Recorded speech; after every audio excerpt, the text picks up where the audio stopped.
सभी को नमस्कार, जय हिंद, वंदे मातरम। कैसे हो आप सभी? आई होप आप सभी अच्छे होंगे, मस्त होंगे। तो आज अपन कक्षा 10 का अगला चैप्टर लेके आए हैं, आनुवंशिकता, जिसके आज सोल्व करेंगे अपन एमसीक्यू मल्टीपल चॉइस क्वेश्चन। और एमसीक्यू की ओर आगे बढ़ने से पहले अपन शुरुआत करते हैं मोटिवेशन कोटेशन से। शिक्षा वह शैरणी का दूध है जो जितना पिएगा उतना दहाड़ेगा। शिक्षा वह शैरणी का दूध है जो जितना पिएगा उतना दहाड़ेगा। चलिए आज का अपन के पहला प्रश्न है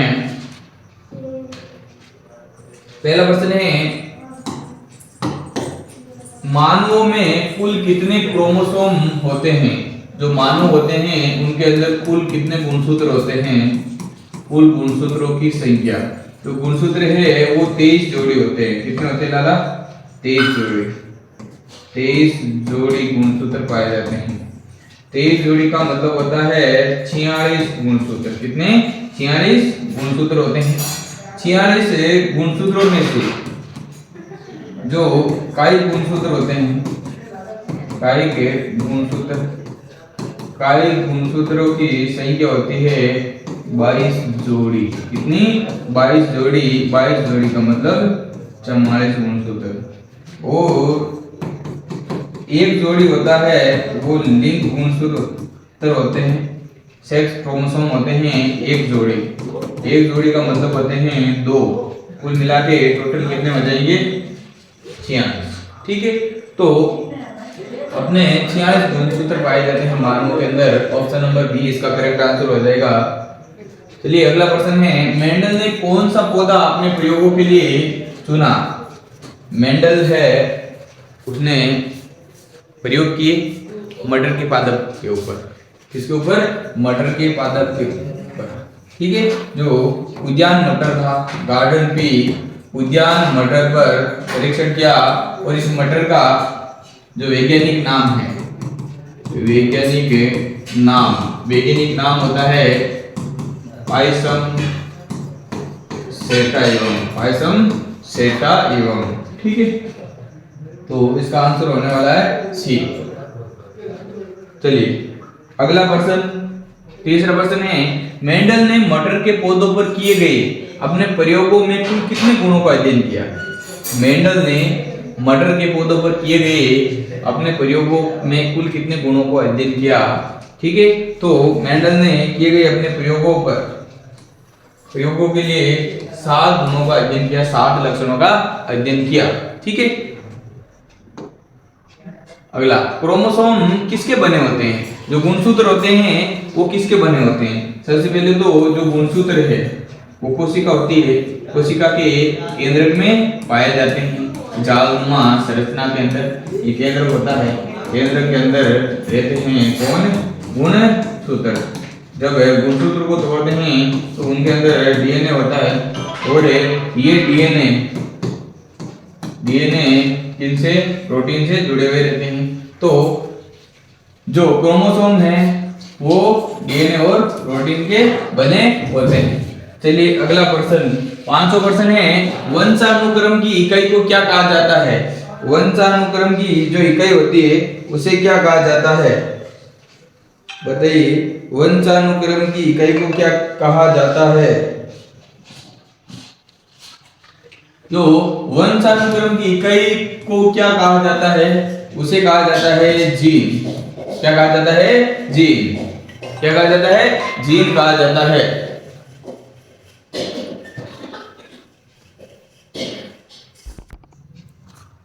चलिए, तो इसका आंसर हो जाएगा जीन।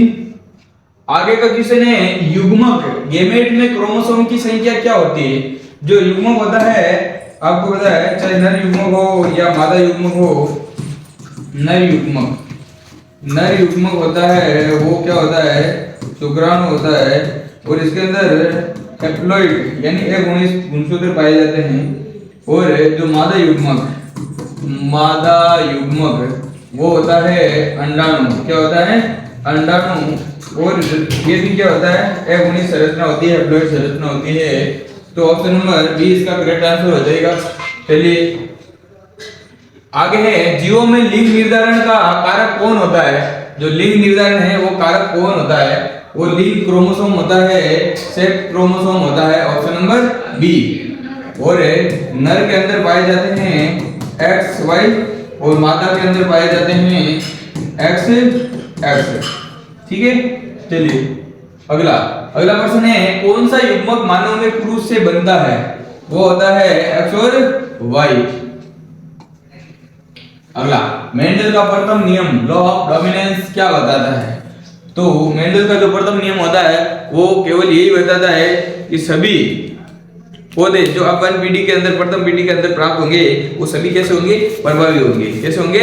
प्रभावी, अर्थात सभी लंबे पौधे होंगे। तो ये बताता है केवल प्रभावी लक्षण व्यक्त करता है। अगला, यदि मेंडल के अनुसार पीढ़ी में माता पिता का जीनोटाइप टी और टी, माता और पिता का जो जीनोटाइप है टी और टी, तो संतानों का जीनोटाइप अनुपात क्या होगा? जो संतान होगी उनका जीनोटाइप अनुपात क्या होगा? बताइए लाला, बताइए। इनका क्रॉस करवा दो। देखो इनको युग्मकों के अंदर बदलो, इसका टी और टी, इसका टी और टी क्रॉस करा दो। ये टी टी, इसका इसके साथ ये टी टी, इसका इसके साथ ये टी टी, ठीक है, और इसका इसके साथ ये टी टी। तो यहां पर देखो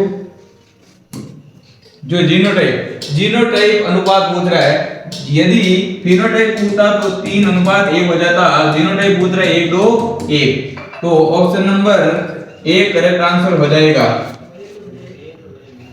अगला है, जब एक लक्षण की तुलना में केवल एक जोड़ी जीन का अध्ययन किया जाता है, एक जोड़ी जीन का अध्ययन किया जाता है, तो वो कहलाता है मोनोहाइब्रिड, यानी एकल संकर संकरण। यदि दो जोड़ी का अध्ययन किया जाएगा तो उसके अंदर क्या हो जाएगा? डाइहाइब्रिड संकरण।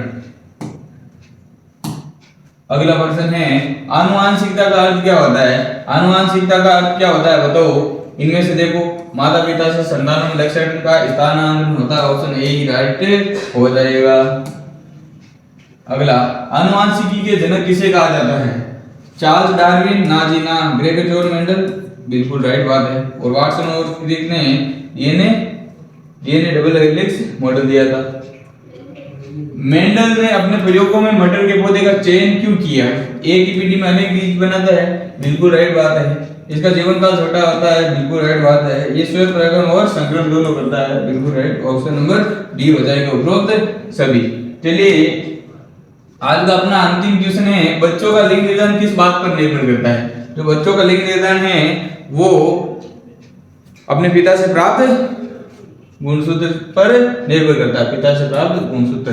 ठीक है, तो आज के ये अपने 15 क्वेश्चन थे और इन्हीं के साथ अपन ने कर लिए हैं लगभग 8 चैप्टर। ठीक है, तो ओके बाबा, जय हिंद, वंदे मातरम। मिलते हैं नेक्स्ट वीडियो में।